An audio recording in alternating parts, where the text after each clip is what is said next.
धीरे धीरे जब समय व्यतीत हुआ, परीक्षित महाराज ने उसी समय रोक करके अपने कुटुंब परिवार एवं अपने गुरुजनों को बुलाया।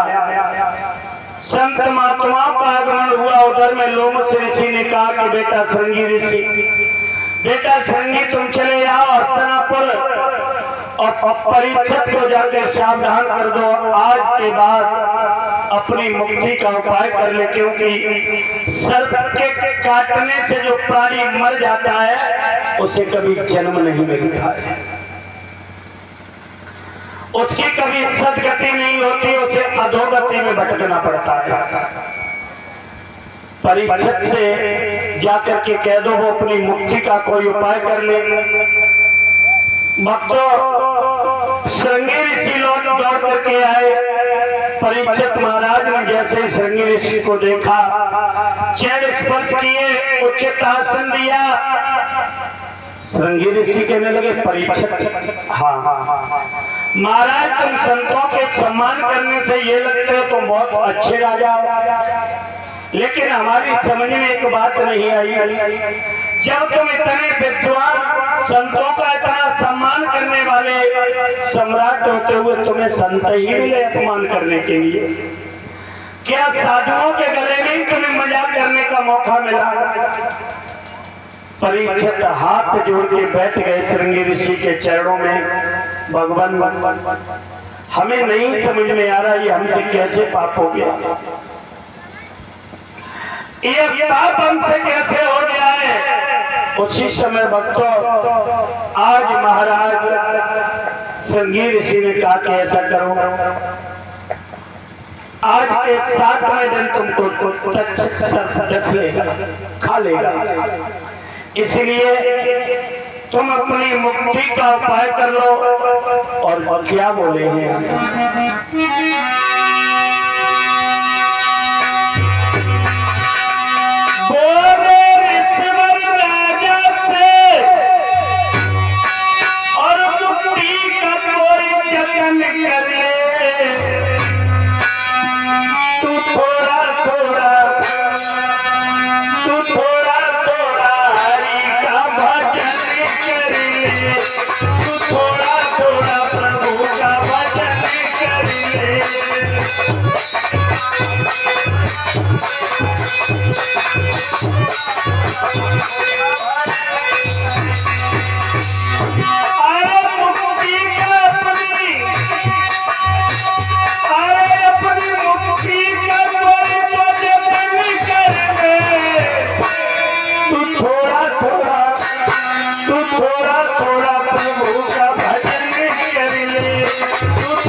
एकदम से परीक्षित महाराज ने समझाया कि तुम अपनी मुक्ति का कोई उपाय कर लो, थोड़ा भगवान का भजन करो और कोई ऐसा उपाय करो, क्योंकि हमने तुमको श्राप दिया, आज के 7वें दिन तुमको तक्षक डस लेगा।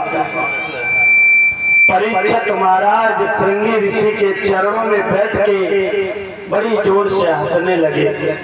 ऋषि महात्मा कहने लगे क्या बात है? कहा कि भगवान जब साधारण आदमी कोई गलती करता है,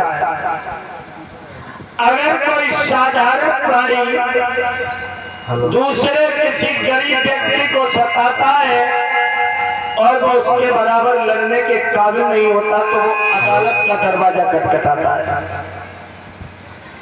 थाना चौकी में जाता, अदालत में जाता है, अदालत उसे सजा देती है।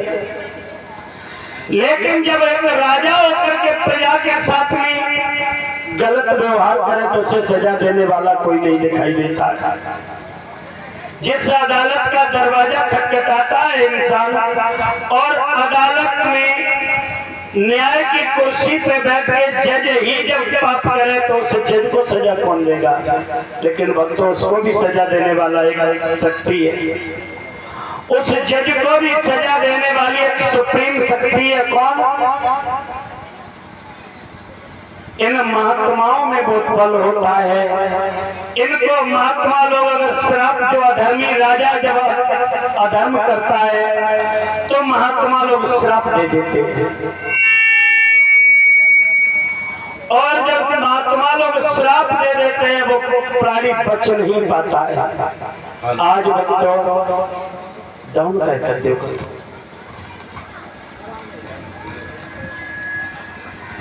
इधर में भक्तों जो धीरे धीरे समय व्यतीत हुआ, आज परीक्षित महाराज ने उसी समय श्रृंगी ऋषि को प्रणाम किया कि भगवान आज तक हमने लोगों को सजा सुनाई, लेकिन आज मुझे पहला ऐसा इंसान मिले, आज हम जैसे अधर्मी को सजा देने वाले कोई महान मूर्ति मिली है।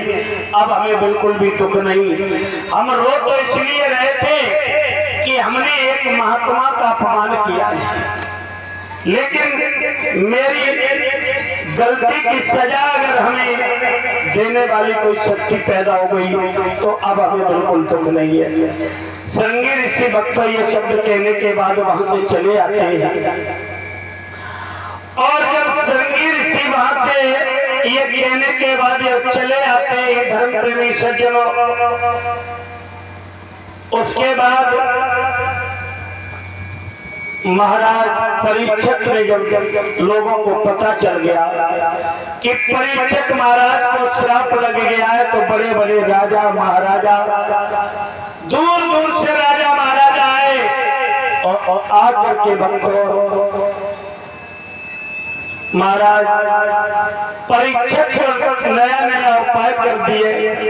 देवराज इंद्र स्वयं आए और आकर के कहा कि परीक्षित हमारे हाथ में अमृत का कलश है और तुम इस अमृत को पी लो, अमृत को पी लो, तुम अमर हो जाओगे। लेकिन परीक्षित ने अमृत पीने से साफ इनकार कर दिया। 51 रुपया श्रीमान गजेंद्र सिंह ठाकुर साहब चंदनपुर वाले, 21 रुपया राजकुमारी ठाकुर साहब चंदनपुर से, 11 रुपया राम खिलाड़ी मौर्य चंदनपुर, 21 रुपये राम सेवक मौर्य चंदनपुर। ये सभी दानदाता अपनी खून पसीना की कमाई हमें भेंट कर रहे हैं। भगवान धर्म की ओर हाथ बढ़ते रहे। मेरी तरफ से एक ही शब्द है,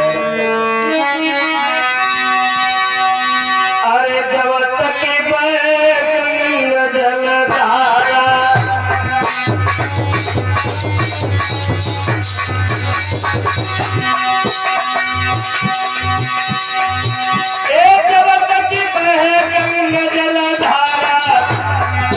और बड़े कुटुंब परिवार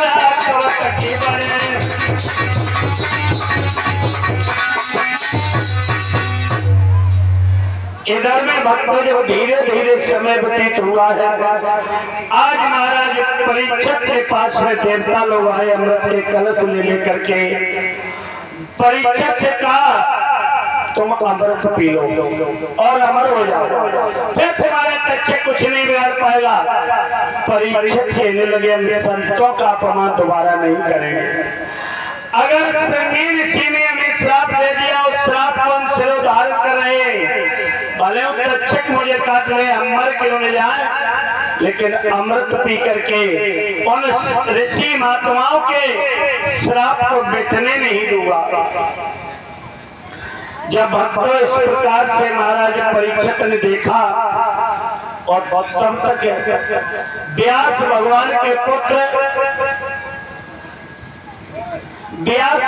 के पुत्र भक्तों श्री सुखदेव भगवान चले आ रहे हैं। और व्यास भगवान के पुत्र श्री सुखदेव भगवान जब चले आ रहे हैं तो आकर के देखा है क्या होता है।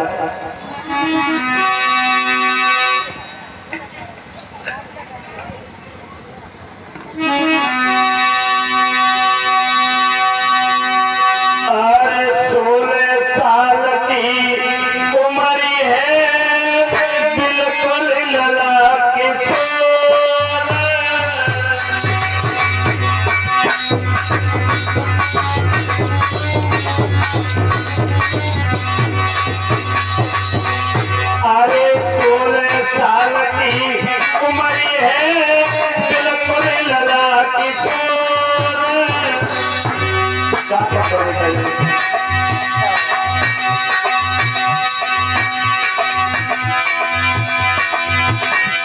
तीर परीक्षित वासमी आए कुंवर किशोर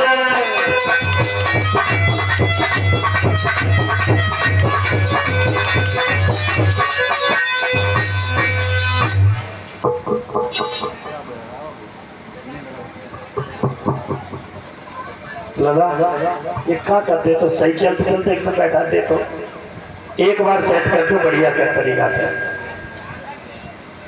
कोई का जब 40 ऑपरेटर है पता ना कौन सा ऑपरेटर का क्या एक ऑपरेटर रखो कोई रखो बाइक से सेटिंग करवाओ क्योंकि दूसरों आते हैं दूसरों वॉल्यूम बढ़ाया कोई सपा घटाया जाता है एक ऑपरेटर रखो मुख्य